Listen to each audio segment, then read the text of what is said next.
I'm back in my U-boat again.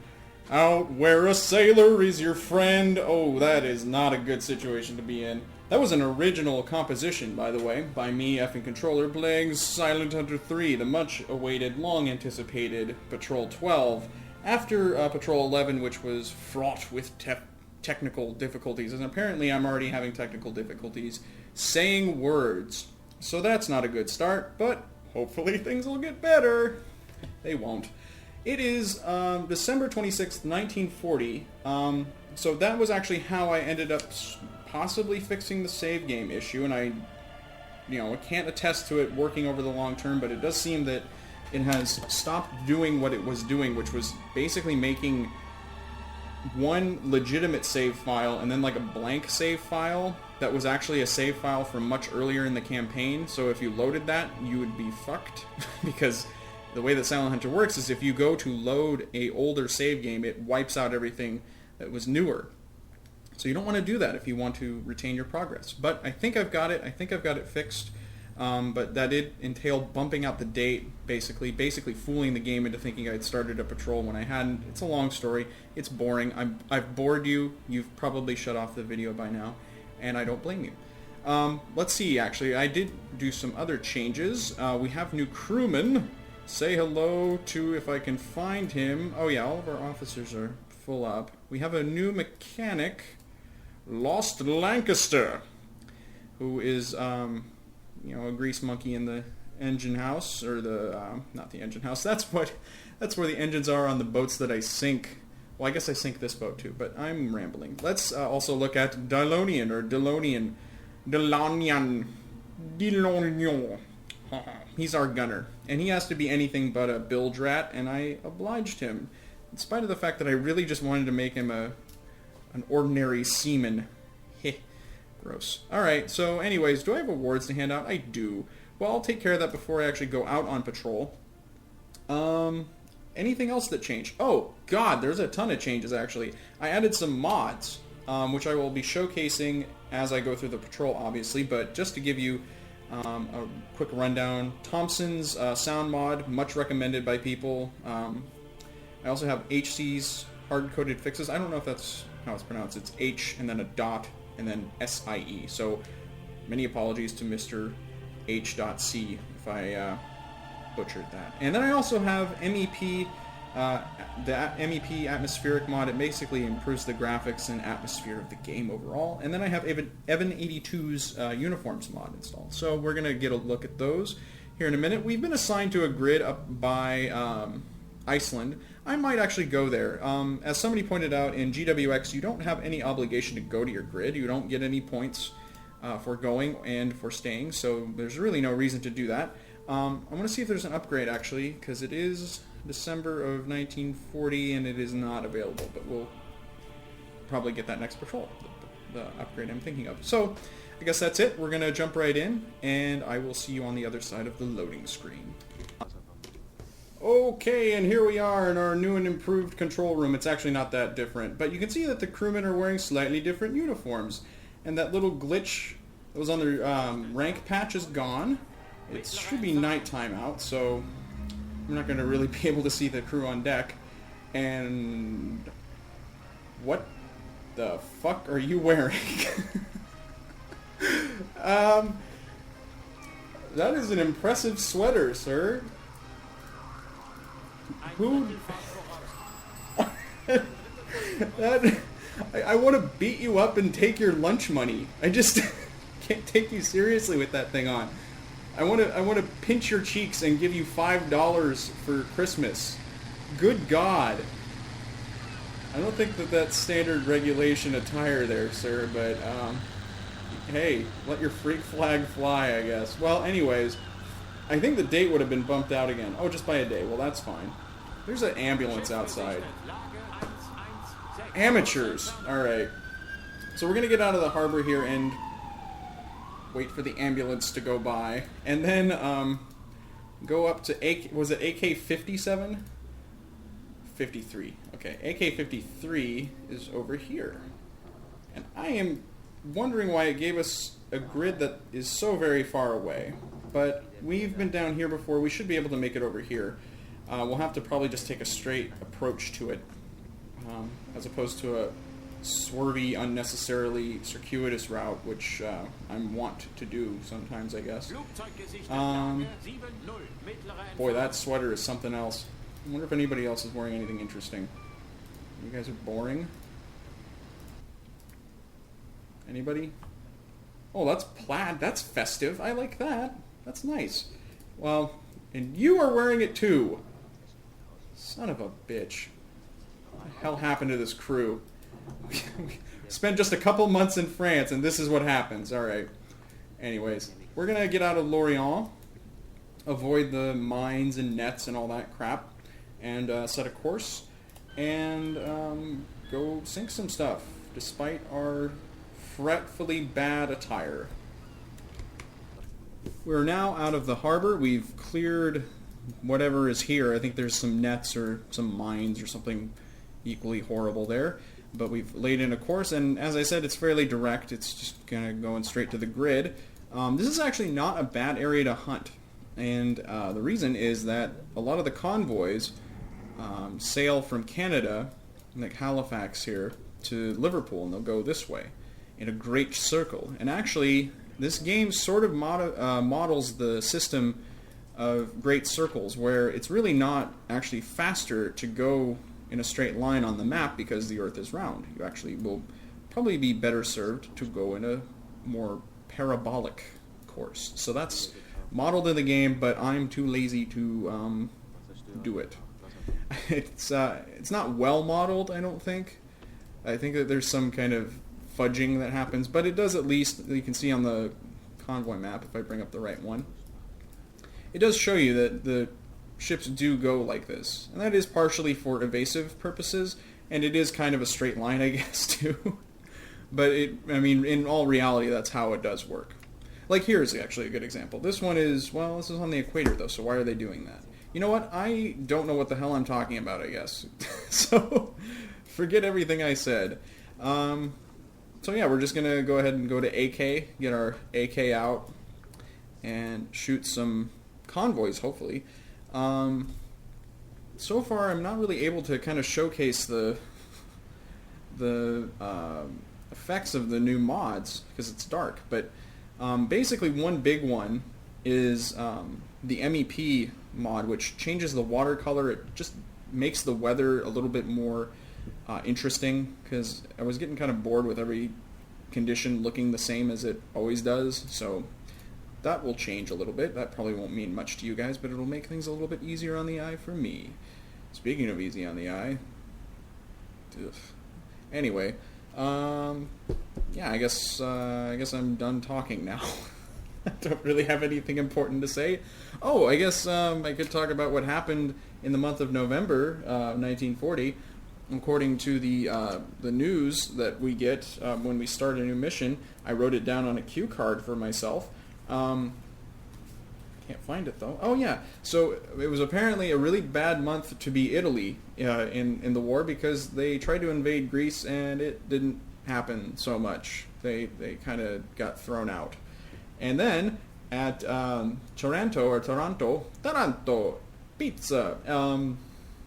Every Italian sentence ends with the word pizza, apparently. The British managed to torpedo 3 Italian battleships, which were actually fairly impressive ships, but they torpedoed them with biplanes, which were, even now, pretty antiquated. So that wasn't a good day to be Italian, to say the least.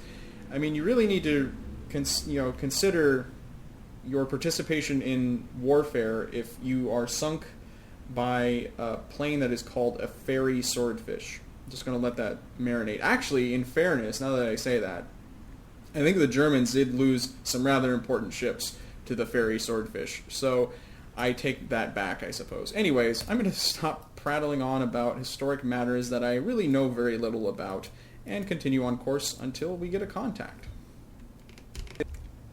Okay, I actually lied. I am going to prattle on about something else. The really interesting area right now in the war is the Mediterranean.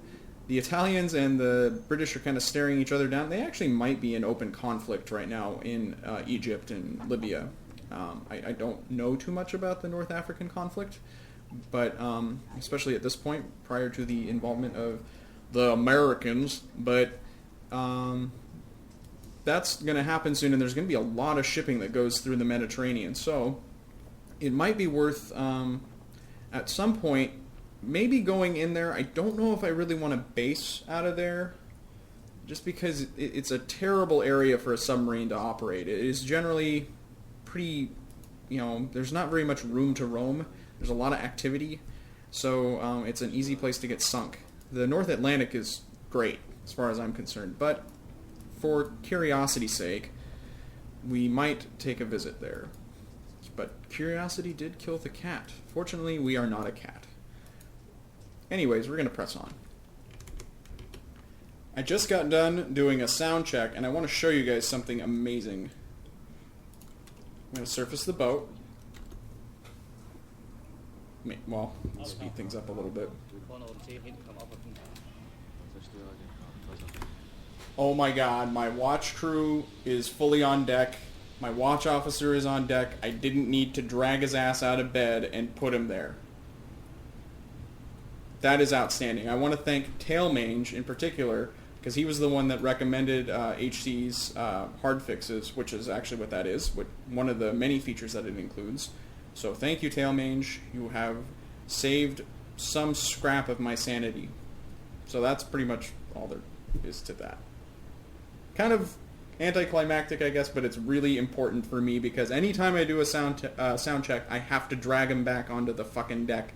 And after dozens and dozens and dozens of dives, that gets a little bit aggravating. So thank you for allowing this Let's Play to continue unimpaired by my madness. Oh, and another thing is I think that recharge rates are changed as a result of that mod. I know that air compression is changed as well, as is the oxygenation rate, I guess, of the boat. So it makes it a little bit more difficult. So not hugely difficult, but a little bit more difficult. Anyways, just wanted to mention that. So we just got this radio message, and it's in French.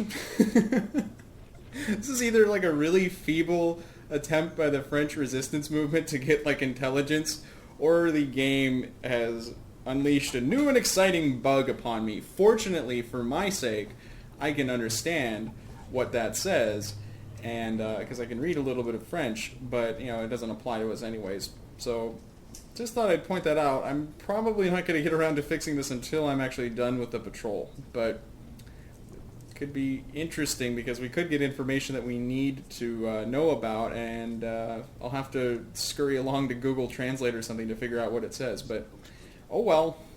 Fun fact, I guess. Hey, so let me show you guys something that's frickin' infuriating. By the way, you notice the periscope sounds different. That's actually thanks to the Thomsen's sound mod, and I should thank Tailmange specifically because in his Let's Play of the game, he has a huge list of mods that he's using, and a lot of those are ones that I am now using. But anyways, back on topic, here's what is infuriating. 1 tanker, probably 2 tanker, 3 tanker, 4 tanker. All neutral. All American. They are all going back to the good old US of A after fueling up the British, and as a U-boat captain, you can imagine how goddamn aggravating that would be to be able to see a delicious target like this, but due to the political situation, it would be very unwise to sink, a convoy of... Actually, these are empty tankers. I mean, from a purely naughty point of view, this is actually not that big of a find, in a way, but they're still ships, and they can still take cargo later. Somebody peeing? Don't do that by the frickin' periscope. That's not what this is for. God. Have some decency. It's probably one of the guys in the sweaters. There's actually, Spice Weasel is one of the ones that's wearing those atrocious sweaters, and this is Influx. Surprise, surprise, wearing a monstrosity of fashion upon him. See, this I can get behind. This is a fine shirt. And, you know, my crew otherwise is properly attired, but come on. I'm actually going to go look at these just to further make my blood boil. There's actually just 2 tankers, so my IDing was off, but regardless, they are Americans. Yeah. Actually, that was a guess on it. Oh, that guy's not a... He's Italian. Wait, what? Oh, he's probably Irish, yeah. And people are yelling in the background for some reason, whatever. Another Irishman. Well, that's interesting. Anyways, just thought I would point out one more source of aggravation for me. We are going to continue on, and they are actually going to go in front of us. I'm going to keep going at a head slow just to accommodate that. We are getting sound contacts off of them, which is good, because I was kind of wondering. I've done some sound checks, and I wasn't getting any contacts, but there you go. We're hearing stuff. So, anyways, onward. Alright, we've got a convoy. It's a little bit earlier than I was anticipating, but I will take it. And it is heading east-southeast. I don't think it's going to stay on that course indefinitely. Just looking at... Yeah, it's on this part of its course, so it's going to kind of shoot towards the English Channel here in a bit. Either way, though, we're going to chase it. Now, we're going to probably mark it as going this way for the purposes of kind of extrapolating where it's going to go. Let's just put that in to start with. And go to our handy-dandy card and figure out how far it's going to go at 7 knots. I like this number here. In 6 hours, it will have gone about 78 kilometers. So that's pretty much over here.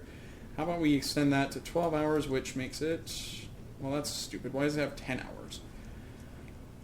Excuse me. That's going to be... what would that be? 156?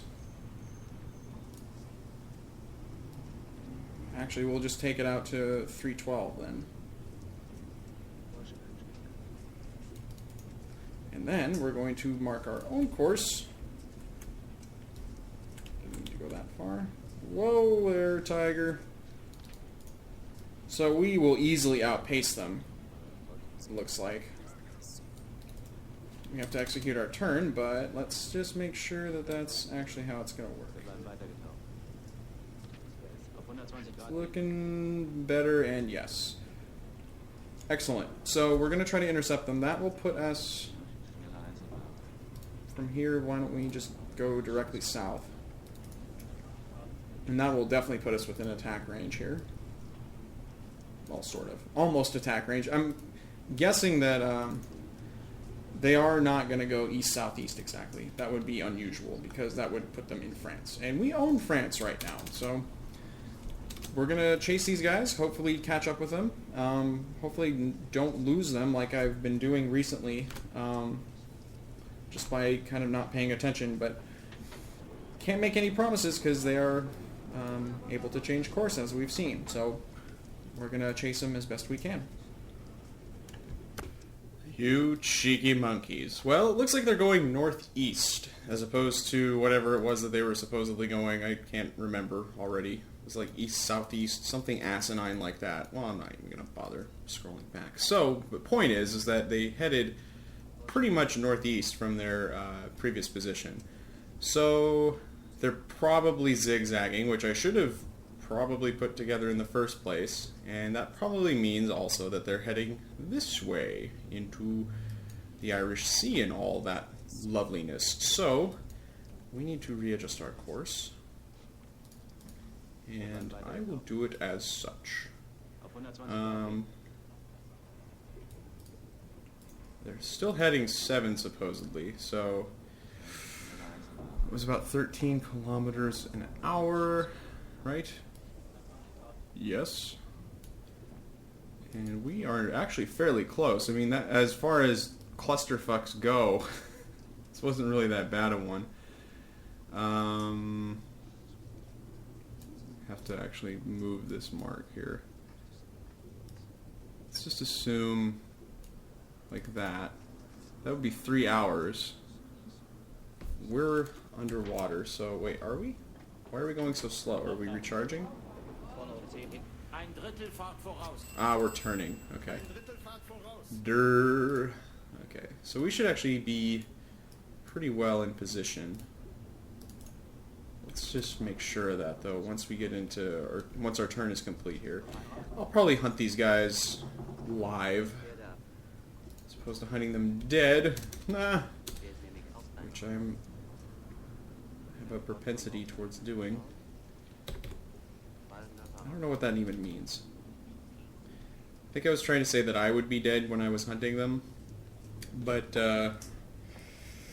game kind of just ends when you die, so I don't know what I'm talking about. Alright, anyways.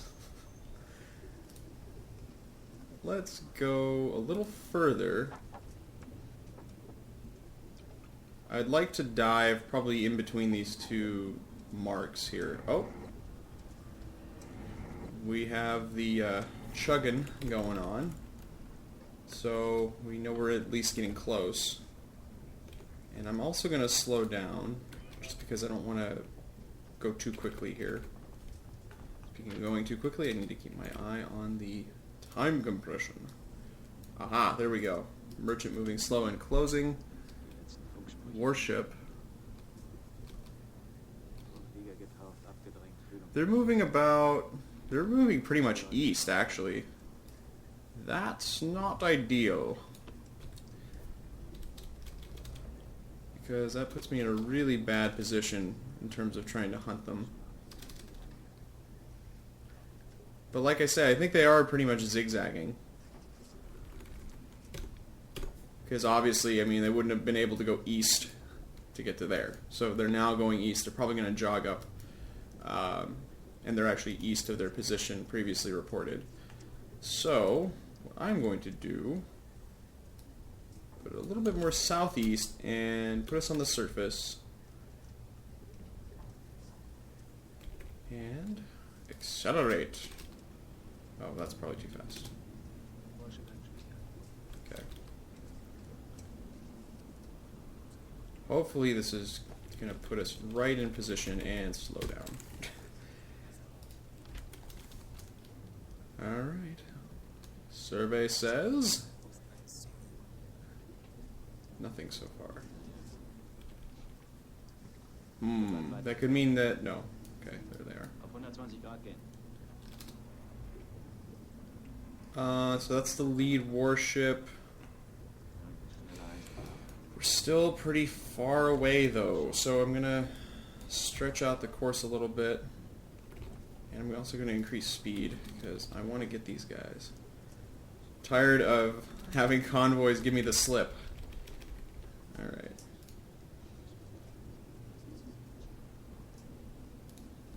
And we'll just dive one more time. It seems really strange to me, because since I've installed the mods, hydrophone is much slower to acquire targets. I don't know why that is specifically, but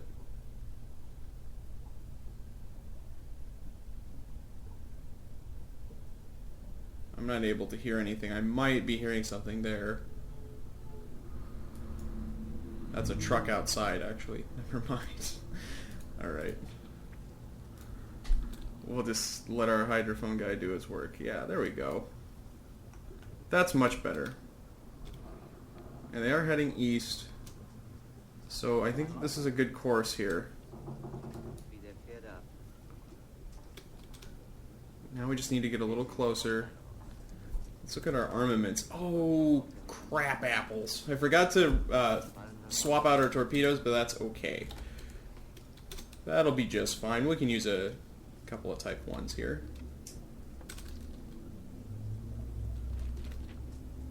Alright, well, this is looking not so terrible. Let's turn south.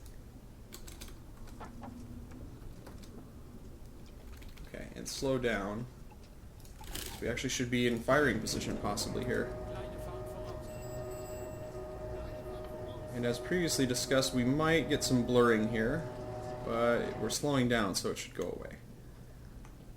Okay. I'm not seeing anything just yet. Probably need to get just a little bit closer. What angle are they on? Whoops. Well, they're almost... Oh, no, I'm actually heading south now like I thought. Okay, so... It's probably just going to take some time for them to come across. Now, I don't want to really engage these ships over here. I just want something in front of me, really. I should go silent, too, while I'm at this. Just on the off chance that somebody happens to hear me. There we go. Ooh, these are pretty nice little targets. Especially you.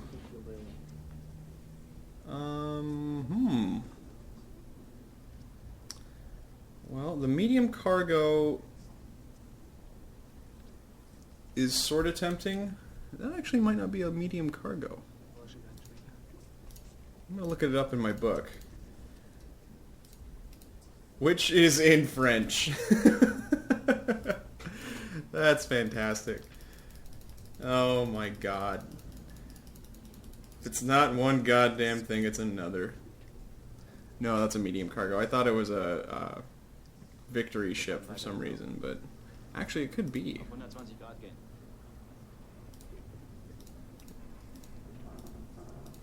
I didn't know that they were making those.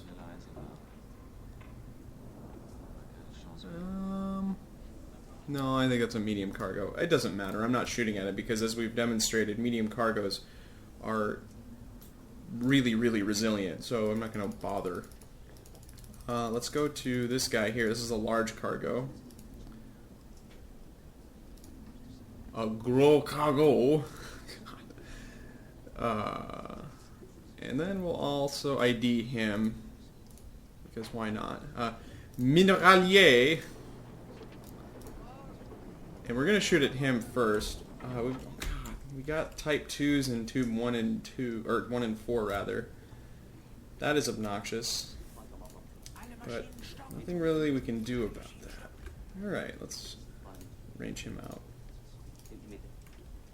Let's do this properly.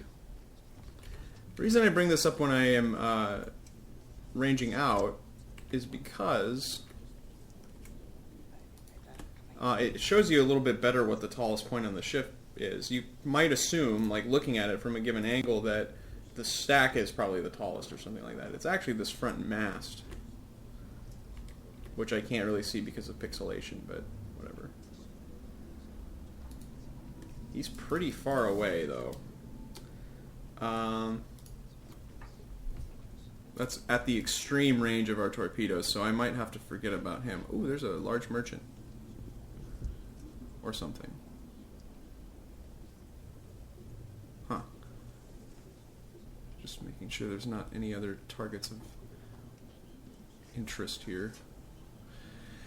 You know, we might just go for these ore carriers. The Mineraliers, because this guy is a little bit far. I mean, what I could do is get a little closer, but I don't know, I should probably just go with what I've got here. This is a great shot here, to be honest. I'm going to lock in the other one, too. I actually learned a trick. Ha! So if you have multiple ships of the same type, you can just click that ship thing, and you'll, if you like have gone over to another ship type, you can go back to the ship type by, like, let's say, just demonstrate that again. Aha. Aha. Pretty fancy. Anyways, we're gonna probably shoot at him first, and then him. And not at him. Okay. Let's range this guy out. So I apologize for ranging out that cargo ship. I guess I needed to do that to determine that he is definitely not in range. So, just for everybody's sake. And we are going to speed him out. Now, it said 7 in the radio report. That doesn't mean anything. They can definitely change. That speed could also be inaccurate, although we got a result of 7. So, what do I know? I think I am actually going to use a Type 2 here. Just because the water... Well, it's dark out. It's probably not necessary, but... I don't know. I don't feel like really keeping them around.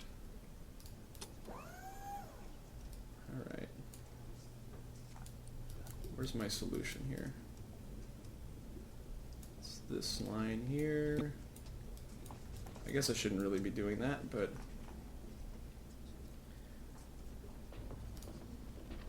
let's see. AOB is actually a little bit less steep. I'm gonna rearrange them one more time. Actually, that range reading I got wasn't bad, so I shouldn't probably be doing this, but okay. That one's set to impact, correct? Good. Let it go. I like the new torpedo sound effect too. Alright. Meanwhile, over here,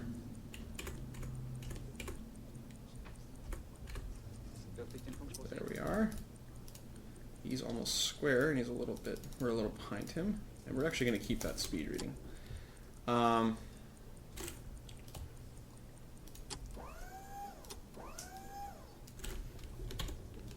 Let's do this.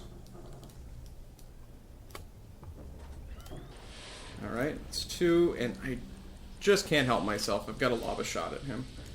We're a little bit closer now, so. Actually, we haven't been moving, but he's been moving closer to us, so this might be a wasted shot, but I gotta take it. And no, use that. Yeah. Okay, okay. A little bit ahead. And wait, what's his draft? 9.9, that's right. They have that insane draft. It's like an old house.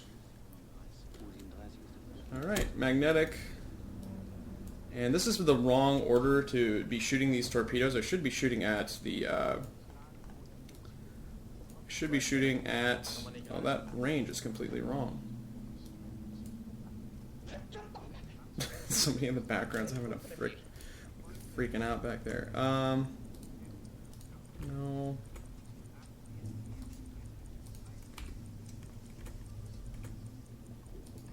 Huh.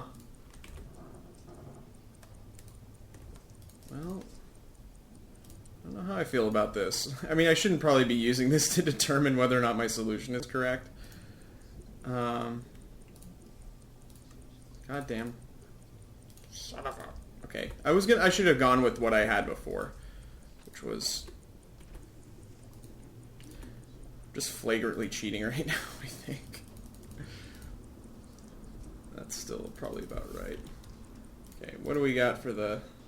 Okay, still set. We'll just go ahead and lob it at him. Might as well. Oh, I see. See, I really need to avoid using this altogether.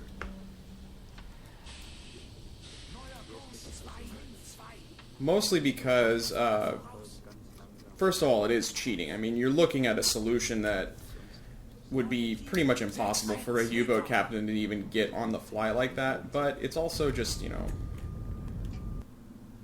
I try to do this as much by reckoning as possible, and that's not really reckoning. That's just using the eye of God to figure out where your torpedo should go. This is looking okay. You can see that there's a wake right here. So this could hit him in the front quarter of his ship. That would be nice. And then this one is probably about due. And it's... Well, speak of the devil. Okay, well, that was well timed. This guy's got his spotlight going. So he might end up seeing our torpedo. He might speed up as a result. He's pointing it roughly in the area that I was seeing it, but I don't see it now. Oh, there it is. Ooh! We've already got a she's going down. I think it's on this one here. Yeah, that thing got cracked in half, motherfuckers. God, I'm awesome! It's supposed to be really difficult in Silent Hunter 3 with GWX and all these other mods to split a ship in half, especially one this big. But I did it. I'm amazing. That's awesome. So this one's damaged. Let's see. Now, we had a shot going at this ship here. That's going to be hard to track, but I think I'm just going to focus on getting out of here. We have 2 hits out of 3, which is fine by me. I'm not really too hopeful about that other one hitting because it was such a long shot. The game says that those torpedoes have a range of 5, which I don't know. Oh, there it is. Well, why don't we just follow it anyway? They're all going to be zigzagging at this point, so there's a good possibility that it's going to miss because he's basically going slower now. And yeah.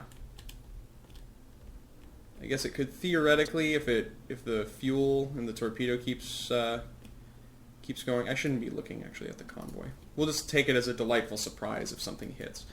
But that's the reason why also you don't want to shoot at things that are near to you at first, because obviously if we hit that further one in, we would have had a chance at hitting the closer ones to us because they wouldn't have reacted as quickly. So there you go. Fun fact. Anyways, we've got another torpedo. I'm going to keep it in reserve. I'm probably going to try to harass these guys a little bit because they seem to be really lightly protected. I heard only 1 warship. So I'm going to follow them for a little while. I might go to the other side of the convoy and try to figure out what I can shoot at. I didn't get a good look at what was over there when I was using the free camera anyway, so we're going to try that out. Going to flip around. If the left one doesn't get you, the right one will. Derp-a-derp. Okay, we're going to go on to the other side.